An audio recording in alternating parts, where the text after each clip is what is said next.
प्रतीक दिल्ली में joint family के साथ रहता था, लेकिन जॉब की वजह से अपनी माँ के साथ दूसरे शहर में शिफ्ट हो जाता है, जहाँ उसकी प्रीति के साथ लव मैरिज हो जाती है, जिस पर बहू को नापसंद करते हुए उसकी माँ पूरा समय प्रीति को परेशान करने के तरीके निकालती रहती है। प्रीति, कहाँ हो? सुबह का नाश्ता दोपहर में खिलाओगी क्या? इसमें प्रीति और प्रतीक ऑफिस जाने के लिए तैयार हुए कमरे से बाहर आते हैं, जिसे देख सास प्रीति पर भड़कने लगती है। महारानी, तुम सुबह सुबह तैयार होकर घर का सारा काम छोड़कर कहाँ चल दी? जी वो ऑफिस। हैं? तुम ऑफिस से जाओगी तो घर में जो सफाई, नाश्ता, खाने का काम है वो क्या मैं करूंगी? माँ, मैंने उससे वादा किया था कि वो जॉब कंटिन्यू कर सकती है। अरे वाह जी वाह, दोनों आपस में सलाह कर फैसले ले लिए। मैं क्या यहाँ बेवकूफ बैठी हूँ? मुझसे पूछना किसी ने जरूरी नहीं समझा? मम्मी आप फिक्र ना करें, मैं आज ही रेजिग्नेशन दे दूंगी। प्रीति ऑफिस के लिए चली जाती है और अगले दिन से जॉब छोड़ घर के कामों में लग जाती है, लेकिन साथ ही उदास भी रहने लगती है, जिसे देख प्रतीक को अच्छा नहीं लगता। मुझे पता है तुम्हें अपनी जॉब कितनी पसंद थी। आई एम सॉरी प्रीति। अरे कुछ नहीं होता, बस मम्मी खुश रहनी चाहिए। अब प्रीति अपनी सास को खुश करने और उनका दिल जीतने की जी तोड़ कोशिश करती रहती है, पर सास कभी उससे सीधे मुंह बात तक नहीं करती।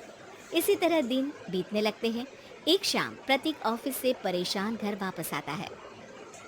माँ, चाची का फ़ोन आया था, दादी की तबीयत बहुत ख़राब है, हमें दिल्ली जाना होगा। पति की बात सुन प्रीति तो पैकिंग शुरू भी कर देती है, पर माँ वहीं बूत बनी खड़ी रह जाती है। लगता है मम्मी अपनी सास से बहुत प्यार करती हैं, तभी उनके बीमार होने की खबर सुन शॉक में आ गई। ये प्यार नहीं, परेशानी है। तुम तो ऐसे सोचो कि अब से जब तक दिल्ली में हो तुम्हारे अच्छे दिन शुरू। अच्छा, ऐसा क्या है दिल्ली में? वो तुम्हें कुछ ही घंटों में पता चल जाएगा। सास के रिएक्शन और पति की बात से कंफ्यूज्ड प्रीति दोबारा पैकिंग में लग जाती है, जिसके बाद कुछ घंटों का सफ़र तय कर तीनों दिल्ली पहुंच जाते हैं, जहां घर के अंदर पहुंचते ही लोगों की भीड़ देख प्रीति परेशान हो जाती है। हे भगवान, इतनी भीड़! प्रतीक, कहीं तुम्हारी दादी को कुछ हो तो नहीं गया ना? पागल, ये भीड़ नहीं, मेरा परिवार है। क्या? इसे तुम परिवार कहते हो? अरे इसे तो जिला घोषित कर देना चाहिए। तुम्हारा परिवार का तो अपना पर्सनल बिग बॉस बन सकता है। हैरान परेशान प्रीति परिवार वाले सदमे से बाहर निकली भी नहीं होती कि सिर पर पल्ला रखे शांत तरीके से सबके साथ बात करते हुए अपनी सास को देख उसे दूसरा सदमा लग जाता है। हाय राम, ये मम्मी का ऐसा भी कोई रूप है? ये तो मुझे पता ही नहीं था। ये तुम्हारी सास का ससुराल है। तभी प्रतीक की बहन बोल पड़ती है, यहाँ आपको ऐसी ऐसी चीजें देखने मिलेंगी जो सपने में भी सोची नहीं होंगी। हाँ, ये कुछ दिन तो बहुत इंटरेस्टिंग लग रहा है। सब एक साथ दादी के कमरे में जाते हैं, जहाँ पहुँचते ही उसे दादी की आवाज़ सुनाई देती है। क्यों रे, सास से मिलने की फुर्सत मिल गई? दूसरे शहर जाकर छूट क्या मिली? तुम तो भटकता पंछी बन गई। इतने समय में ये तक नहीं पूछा कि जिंदा भी हूँ या मर गई। प्रीति की सास अपनी सास के पैर छूती है। अरे कैसी बात कर रही हैं मम्मी, आपको तो मेरी उम्र भी लग जाए। अरे बस कर, ये झूठी उम्र देने वाली बातों का दिखावा ना कर। तेरा बस चले ना तो जो मेरी बची कुची जिंदगी है वो भी अभी खत्म कर दे। अरे बहू कहाँ है? इस पर सास प्रीति को दादी से मिलवाती है। दादी प्रीति को बहुत प्यार देती है। क्यों बहू, तेरी ये सास परेशान तो नहीं करती ना?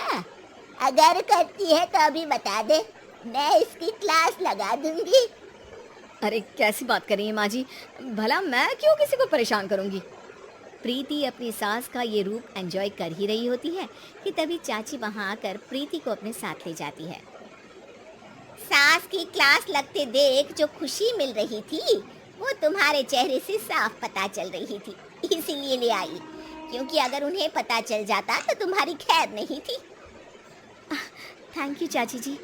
चाची और प्रीति घर में झूले पर बैठी बात कर ही रही होती है कि उसकी सास भी वहाँ आ जाती है।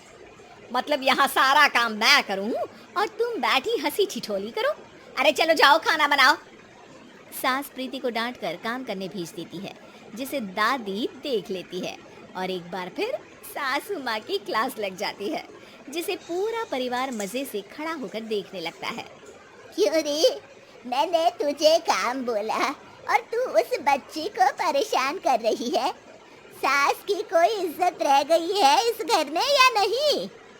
यहाँ खुद की सास होते हुए भी ज्यादा बड़ी बन रही है। अब नहीं मम्मी जी, मैं तो बस थोड़ी मदद के लिए बोल रही थी। सास रसोई में जाकर काम करने लगती है और दादी प्रीति को लेकर वहाँ से चली जाती हैं। इसी तरह एक हफ्ता बीत जाता है, जिसमें दादी अपनी बहू को डर, इज्जत और प्यार का फर्क समझाती रहती है और प्रीति उसका मजा लेती है। वापस जाते हुए दादी प्रीति और उसकी सास दोनों को अपने पास बुलाती है। मेरी बहू जिद्दी और अड़ियल है, इसलिए उससे हमेशा सही काम करवाने के लिए मुझे सख्ती करनी पड़ती है। लेकिन तुम्हारी बहू अच्छी है, तेरी खुशी के लिए वो अपनी जॉब और सपने भी छोड़कर घर में बैठी है। अपनी बहू के साथ प्यार से रहो। और प्रीति, अगर अभी भी तुम्हारी सास परेशान करे ना, तो फिर तुम्हें पता चल ही गया है कि शिकायत कहाँ करनी है। जी, अपनी सास के ससुराल में उनकी सासू माँ के पास।